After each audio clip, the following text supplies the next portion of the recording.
পাকিস্তানের বিপক্ষে আগামী মাসে ২টি টেস্ট সিরিজ খেলবে বাংলাদেশ। সেই লক্ষ্যে রোববার প্রথম টেস্টের জন্য দল ঘোষণা করেছে বাংলাদেশ ক্রিকেট বোর্ড। মিরপুর সিরিজের প্রথম টেস্ট শুরু হবে ৮ মে, দ্বিতীয় ও শেষ টেস্ট হবে ১৬ মে সিলেটে। টেস্ট স্কোয়াডে প্রথমবারের মতো জায়গা পেয়েছেন দুই ক্রিকেটার। একজন হচ্ছেন সাদা বলের নিয়মিত মুখ তানজিদ হাসান, আর একজন নতুন মুখ অমিত হাসান। ২৩ বছর বয়সী অমিত মূলত ডানহাতি মিডল অর্ডার ব্যাটসম্যান। ২০১৯ সালে অভিষেকের পর ২৮টি প্রথম শ্রেণীর ম্যাচ খেলেছেন তিনি। তার গড় ৪৯। এদিকে পেসার তাসকিন আহমেদ ও শরীফুল ইসলাম প্রায় ৬ মাস পর আবারও টেস্ট দলে ফিরেছেন। অফ স্পিনার নাঈম হাসানও প্রায় ১ বছর পর টেস্ট দলে সুযোগ পেয়েছেন। বিসিবির পাঠানো বিজ্ঞপ্তিতে জাতীয় নির্বাচক প্যানেলের চেয়ারম্যান ফাইবুল বাশার বলেছেন, তানজিদকে আমরা টেস্ট ক্রিকেটের জন্য বিবেচনায় রেখেছিলাম।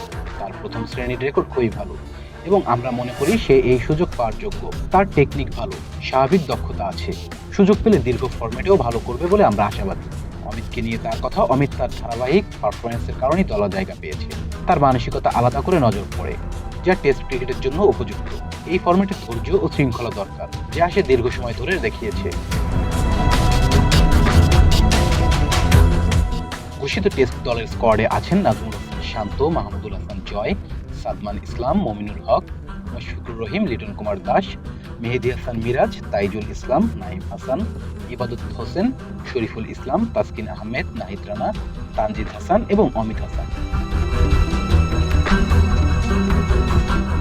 Please subscribe our channel to get more information about Sports World.